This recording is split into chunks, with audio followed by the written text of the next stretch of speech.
Today, I'm going to show you exactly how to add inline comments in Confluence Cloud, so you can give precise, context-based feedback right where it matters most. By the end of this tutorial, you'll know how to highlight key points in any Confluence page and collaborate far more effectively with your team. No more confusing back and forths or lost suggestions. Let's dive straight in. First, navigate to the Confluence page where you want to leave your feedback. This might seem obvious, but it's crucial to make sure you're on the correct page, whether it's a meeting note, a project plan, or a draft you're reviewing for someone else.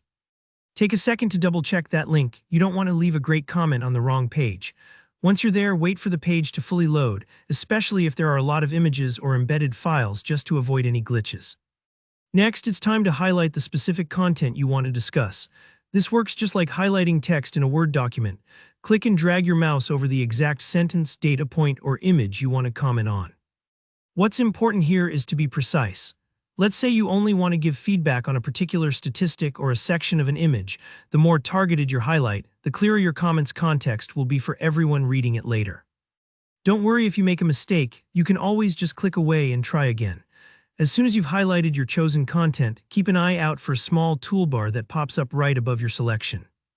This is Confluence's inline comment toolbar. Think of it as your feedback toolkit, right where you need it. On this toolbar, look for the comment icon. It usually looks like a little speech bubble. Give it a click. This little step is what tells Confluence, I want to talk about this specific part. Now a comment editor panel will open. Sometimes it slides out on the right side of your screen. Other times it could hover nearby. It depends a little on your browser and how your Confluence is set up. At this point, you can type your comment. Maybe it's a question for the author, a suggestion for improvement, or perhaps just a quick note like "Great point here." Try to be clear and concise. Remember, the goal of inline comments is to make feedback as actionable and connected to the content as possible. If you want to get someone's specific attention, maybe there's a designer who needs to check an image, or a project lead who should review your suggestion, just start typing the @ symbol followed by their name. Confluence will pop up a list of matches, making it super easy to tag your teammate. This is incredibly handy because as soon as you post your comment, that person will be notified and can jump right in to respond. You don't need to chase people down or rely on email chains. Once you're happy with your comment, the final step is to save and post it. You can do this by clicking the Add button, or if you prefer keyboard shortcuts, just hit Ctrl+S on Windows or Command+S on a Mac. Sometimes this takes just a moment to process. Don't worry if it doesn't appear instantly.